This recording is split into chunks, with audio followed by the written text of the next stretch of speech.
Stå med stiger.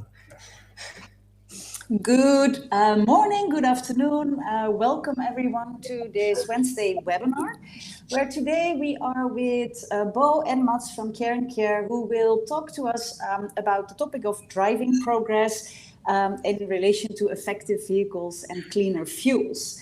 Before we start and before I hand over to Mats and Bo, I just want to do a quick sound check. If any of the participants can just let me know in the chat whether you can hear us okay, that would be great.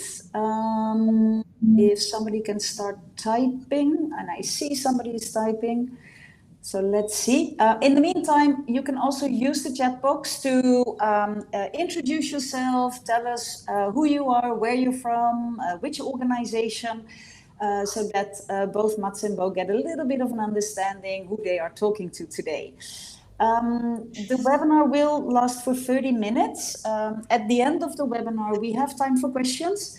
So if you have questions around the topic of effective vehicles and cleaner fuels, use the chat box as well. And then you can use the little question mark icon to mark your question as a question. So at the end of the webinar, I can pick them up. Okay, that is it. Without any delay, I'm going to hand over to Mats and Bo, and you will see me back at the end of the webinar. Have fun. Thank you, Rose, and welcome to all. My name is Bo, and I work with Kjaer Kjaer in Denmark, and with me I have Mads. My name is Mads, also with Kjaer Kjaer Denmark. So we will be your presenters for this session. Today we'll talk about effective vehicles and cleaner fuels as two separate things, and of course linked together. So to get a better understanding of emissions, we distinguish between the two emissions that we know, and that is the CO2, the carbon dioxide, and the ones that we don't talk that much about, which are the pollutants, and we'll refer to them as the pollutants later on because it's easier to say that than carbon monoxide, CO, nitrogen oxide, NOx, etc., etc. But the matter of the fact is that the CO2 impacts what we all know as the climate change, whereas the pollutants impacts public health, which is rather relevant in urban environments. Why is it important to distinguish between the two of them? They are somehow connected, but depending on what you do, you might target one or the other, or you might target both of them. Yes? Yeah. So just to warm up a little bit, we are trying to engage you in this presentation, and we will do that right away. Already now, we will present a simple true or false question for you, and you can leave your answer or comments in the chat box, and we will pick up answers and of course share also the answer. Here comes.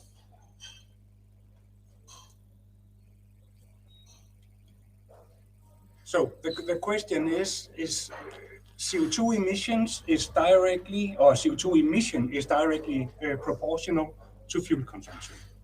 So if you drop your true or false comment, we'll give you some seconds, and before we reveal our take on it. Adrian says true. See, some others are typing as well, so we'll give it a bit of time.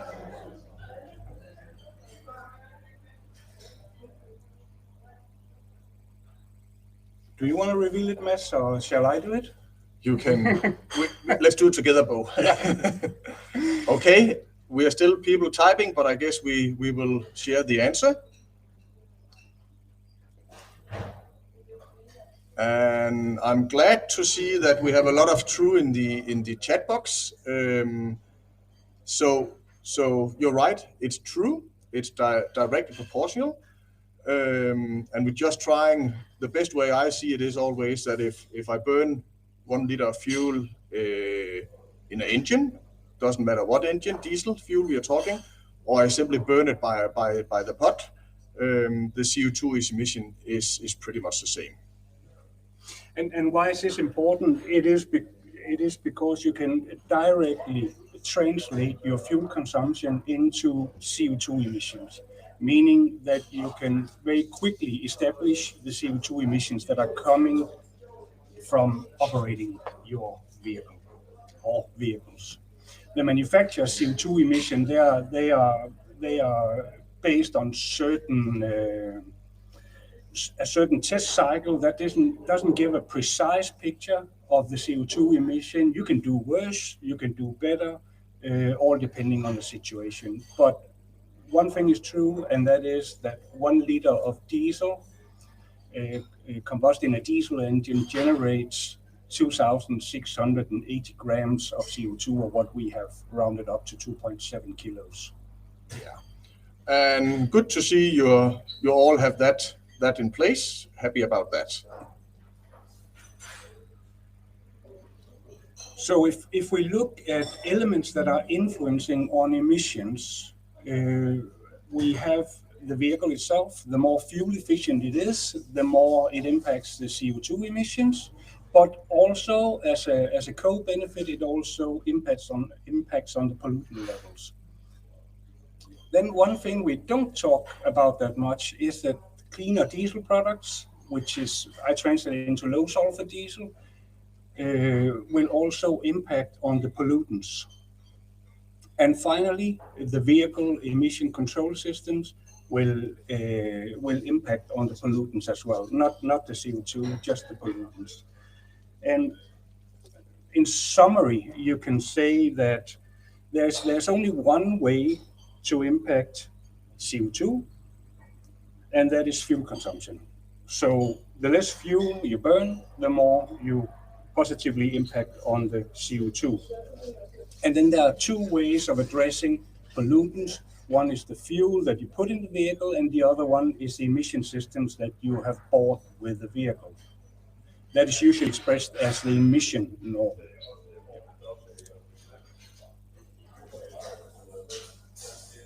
So a quick summary, Mads? Yeah. So just a quick summary as we to reduce your emissions, right? We have the fuel consumption, which is number 1, so to say. You could say that's immediate.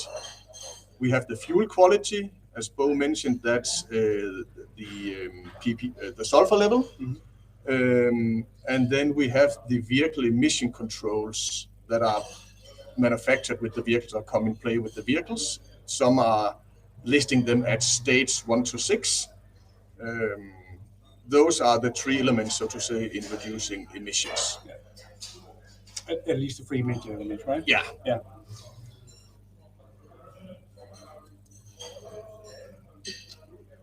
So to say, as an example, so to say, we are discussing vehicles. So let's bring a vehicle on the table. It's a random selected Isuzu vehicle. The same vehicle is available with a 2.5 liter engine and a 1.9 liter engine.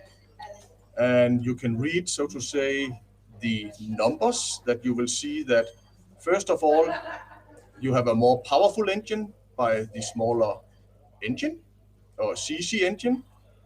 You also have the benefit of more torque, and you will see also you benefit from a better fuel consumption. And of course, directly related to that, you will have that the CO2 emission is reduced, and in percentages is exact same as your fuel consumption. So the theory of however you burn off your fuel, it relates directly to the CO2 emission. So in summary to this one, you can say that you are this is really an example of downsizing the engine.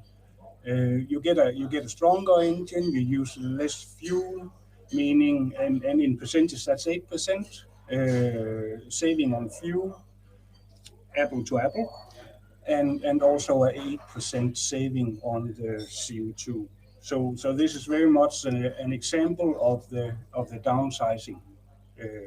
engine downsizing situation. Yeah. So again, we believe we talked for some time. So we like to ask you another true or false. Same procedure that we will allow you to answer in the chat box, and we can also, you can do your true false answer, but also if you have comments, feel free to drop them and we can also pick them up later on. Here is the question. So manufacturers' efforts to reduce emissions are resulting in more powerful engines. Is that a true or false statement?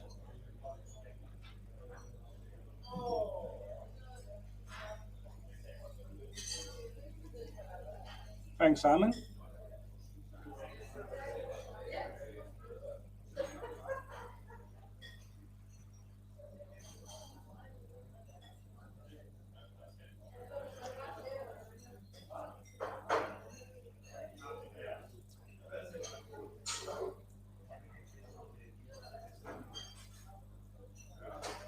And thanks, I think we can reveal now, Mads. Yeah.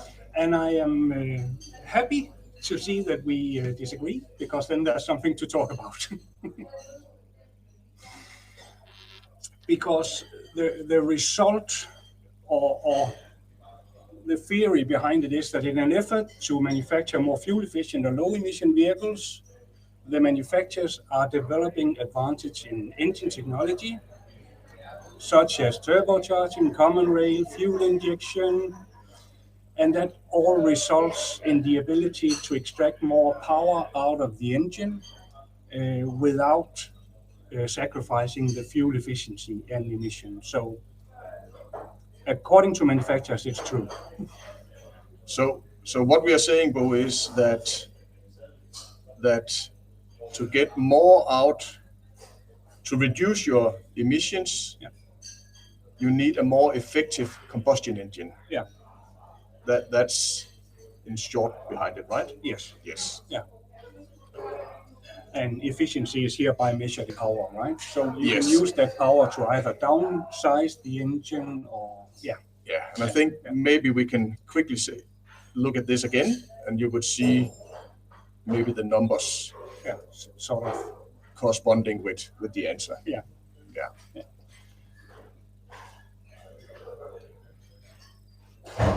Yes, we see there are left from Rose also. Yes, why do you think it's false? Let's know in the chat. We think we'll pick it up afterwards. Yeah.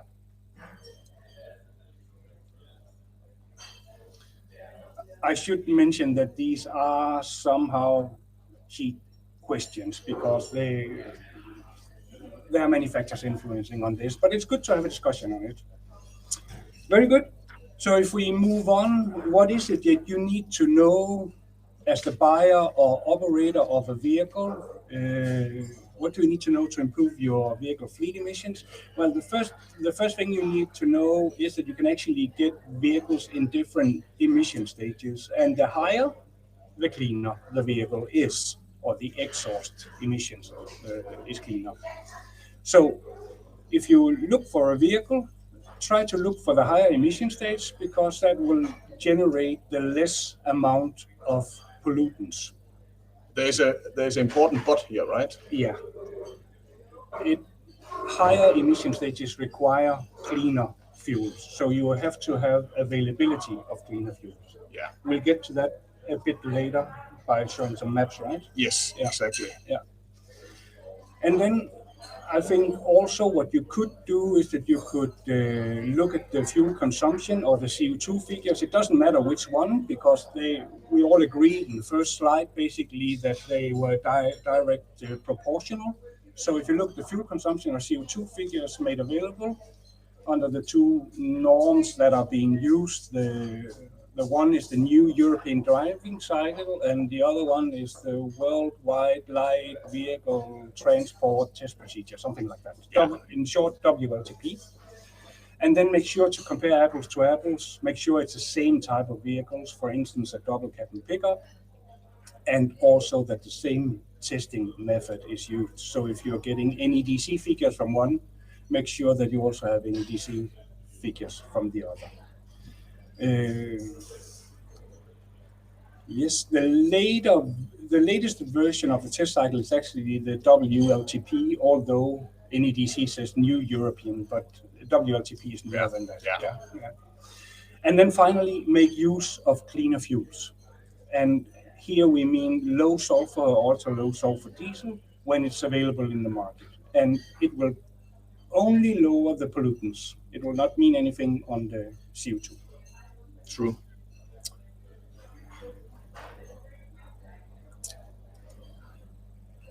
Right. So bringing on to so to say what it's all about, and we are so to say taking the liberty to hold our presentation up against numbers from UNEP, because they will obviously vary from destination to destination. But what we have here, and we will get a bit closer to it later on, we have the global fuel sulfur levels by UNEP, June 23. And when we discuss fuel quality, we are talking about two different number of, or we are talking refined quality, meaning the quality coming out of the from the production, and then we are also splitting it with contaminated quality, meaning from it leaves the until it arrives until the final destination, so to say. It can be contaminated, whether it's water, other kind of dirt, but that's important to take notice of. Yeah. And on the lower portion, did you mention that what we are looking at there?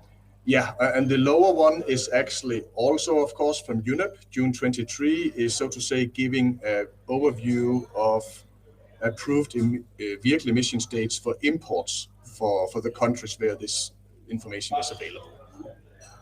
And if we look at the top portion, it looks a bit different from the lower portion. The lower portion, or the lower picture, is more simple. You only have two colors if you look at of Africa, of the African continent, whereas the top one has more colors. So they may not be really aligned. No. So let's try to look into this. Yeah. So if we look at the regulated fuel quality in markets according to UNEP of June 2023, we see that there are different types of qualities expressed by the amount of ppm in the fuel. Remember that the lower ppm, the cleaner the fuel is. And also the lower ppm there is in the market, the more clean vehicle you can buy in terms of emission norms. So you can basically say that below 15 you can buy emission stage 5 vehicles, and below 15 to 50 you can buy emission stage 4, etc., and downwards. But it's not directly comparable. But we'll get to that when we look at the vehicle picture. Yeah, but is there anything that surprises you, Bo, from this picture? Well, what I see is that if we look at the belt from basically from south of Ethiopia and over to Namibia, I see that they have relatively clean fuel in the market. So governments have actually done something to regulate and to lower the amount of pollutions in the markets. Yeah. So we could say that looking at, let's see, the Africa region as a starter, we could say that everything that's blue and green is actually potentially to use vehicles that has higher emission stages than zero that we traditional think. Yeah. Basically up to emission stage 4. Yeah. That's a big surprise to me to see that many countries. Yeah. So, well, they should be well recognized that they've put in the regulation for the clean fuel in their market. And again, pollutants is the key issue now. Yeah. So if we can go back, forward to the combined map. Yeah. So what is it that it's not really in pair here?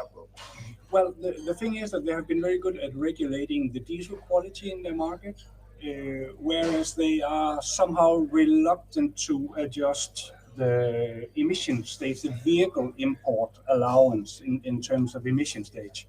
And we see there's only a small portion. If we look at East Africa, there's only a small portion of East Africa that requires, for instance, emission stage 4 vehicles, Kenya being one of them, where you could easily in Mozambique, again according to UNEP, where you could easily in Mozambique and Malawi and surrounding countries, you could actually import stage 4 vehicles. So we can say maybe the outcome or the learning very much also, I'm surprised actually, is that at the upper picture we can see that there are actually a lot of countries where we know a lot of vehicles in this form are operating, where you actually already now can do better by maybe selecting vehicles. Yeah, that's up to the buyers. That are capable of using cleaner fuels. Yeah, I think it would be a good idea to check with the manufacturer what vehicles they have released for the markets. We know Isuzu very well, we know Ford very well, and they have for a lot of markets they have implemented emission stage 4 vehicles. Yeah. So if any doubt, check with your fuel supplier. With your vehicle supplier. And your fuel supplier. Yeah, and if you question the fuel quality in the market, check with your fuel supplier. Yes. Yeah. Okay, we will try to have another question with a true or false. So if you're ready, type in. Here's the question.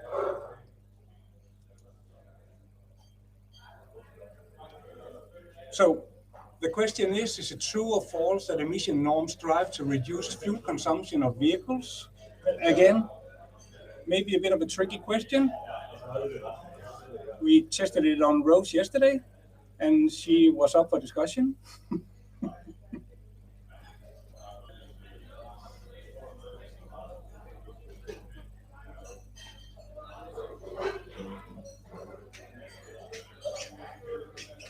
She is still coming in, but time is flying, so to say. So let us have the answer. Yeah, it's actually false, but it's true at the same time. I'll give you that, Rose, because if you look at the norms themselves, they don't specify the amount of fuel consumed or the CO2 emissions emitted. They are looking only at the pollutants. However, to lower the amount of pollutants, you have to have a more efficient fuel consumption. You have to do less CO2 emissions. But it is not true that they put it in their norms, but it's what we call a co-benefit of looking at the pollutants. So that is the best answer I can give. And you look at the screen, you can see the full answer below the false. Yeah. Yeah. Okay. So what could be the takings, so to say, as a fleet manager or working with fleets? There are a lot of different tasks, and you need to, of course, to move around. But there are some low-hanging fruits, or at least some obvious things you can do when you're looking at your emissions. And we believe that, of course, you may already be doing, but you can list your vehicles after fuel consumption and prioritize the use of fuel-efficient vehicles. So the more fuel efficient, the more mileage they should be driving. And you can also list the vehicles after the emission stage, and then opt for the vehicles with giving the lowest emissions in terms of pollutants, in particular if you drive in city. And you could, when you're naturally replacing vehicles, you could, so to say, motivate your suppliers, give preference to fuel-efficient vehicles with better emission stage levels as part of the vehicle selection process. Again, it's theoretically by what we've seen by UNEP, but on the other side, it gives an indication that in a lot of countries, you should be able to, so to say, import vehicles with higher emission states because you already have the fuel quality matching it. And Carl, I just saw your question. No doubt, environmental, that depends. If you mean climate change, then the diesel is the better. If you mean pollution levels, then the petrol is the better option. The petrol vehicle emits a lot more CO2. It doesn't have a very good mileage per liter. You're welcome, Carl. Yes. And finally, of course, I think that's an important thing. I saw something about in somewhere in the chat box as well that it's UNEP is theoretically, and that's why we distinguish between refined and contaminated quality of fuel. So first of all, make sure you address your fuel supplier and ask them actually what is the fuel quality I can expect from you. And I think a very important note to that is also your fuel supplier, because the map of the fuel imports allowed actually specifies the amount of ppm that is allowed. And just check with your fuel supplier if they adhere to the requirements. Yeah. That's it. In Kenya, UNEP did a study, an actual study, showing that they actually imported fuel on average, around 10 particles per million. So they're actually lower than their own regulation. Yeah. Okay. I think we're running out of time, Mads, if we need to answer a few questions. Yeah. So I just would like to say that if this has sparked your interest, I might suggest I saw someone put in the link to UNEP. Yeah, but I also would like to promote the Clean Fleet Toolkit that is published by Fleet Forum, that also gives a lot of insight into this. And now we are ready to take the questions. Okay, so we have a number of questions. People were quite active in the chat. So Carl had another question. I think this one was just answered, right? The one. Yes. I hope it was. Okay. Then let me see. Carl had another question related to the vehicle sample that you used. Whether the 1.1 diesel was a turbo diesel. It is. Okay. Then we had a couple of questions around the. Let me see. Here we are. Camille asking, are all the brands, countries obliged to classify the emission stage?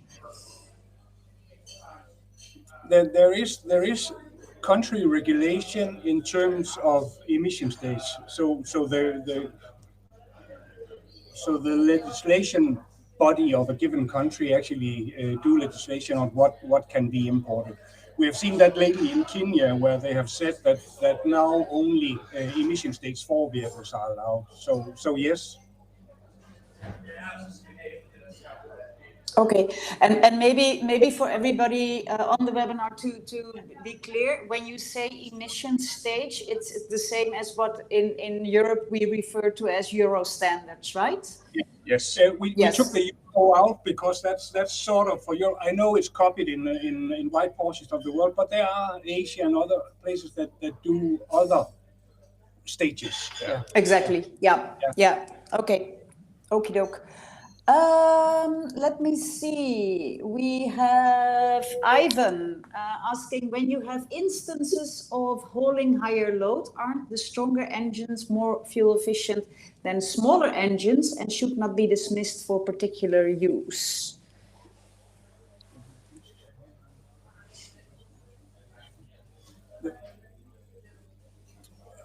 Well, it's very difficult because are we comparing apples to apples here in the context of the D-Max that we had a slide on? That would be more fuel efficient, most likely under load than the comparable 2.5. So in essence, the stronger the vehicle is, the better it utilizes the fuel and the less it consumes. That's the theory behind it. Oh, okay. And Carl is asking, are there any other sources to Euro emission standards in addition to UNEP? I'm sure. Yeah, I'm sure. I think there are hundreds of places that gives you the details of the individual standards, but and of course on the European webpage, the European Union webpage, there will also be something there, but it's very detailed. Okay, we are. Let me see because. Okay. I think that was we have the last one. Let me just post that one. So what is your stance on warranty with a fuel-related problem on a new vehicle? And I was hoping for this to come, yes. So thank you very much. That was Adrian. Thanks, Adrian. Well, I've been working with manufacturers myself for 30 years. Among one of the places I've been was in Mozambique, where we had the Nissan franchise in Mozambique. And my take is very, very simple, that a manufacturer approve a certain vehicle for the market. And in that approval is also, that has also given consideration to the fuel available. The fuel quality available. Of course, you can have what Mats referred to as the contamination, which comes from handling the fuel or maybe mixing it with kerosene or whatever. Of course, the manufacturer cannot warrant their product against these things, but as long as you use and you can justify that you have used proper fuel, then of course the warranty will cover. But it is a general problem that dealers in markets tend to say that fuel-related problems are not covered by warranty. But I think it takes a more dedicated approach to it. So that's why we also suggested, right, that in a specific country where you have or you want to explore this, make sure that you make contact to your fuel supplier, ask for their opinion of the quality, and at the same time present that with your service provider, or even take the opportunity to bring the two of them together. I mean, it's open for discussion. We want all this to go for the right direction. We want less emissions, whether it's pollutants or it's CO2. So bring the parties together in your specific country or your specific area you operate in. So Adrian, I don't know if I have answered it clearly, but I've tried to say that you cannot just dismiss a warranty because a fuel-related warranty because the fuel is dirty. That is simply not a good approach to customer handling or product support. Okay, thanks a lot, Bo and Mats. We have come to the end of this webinar.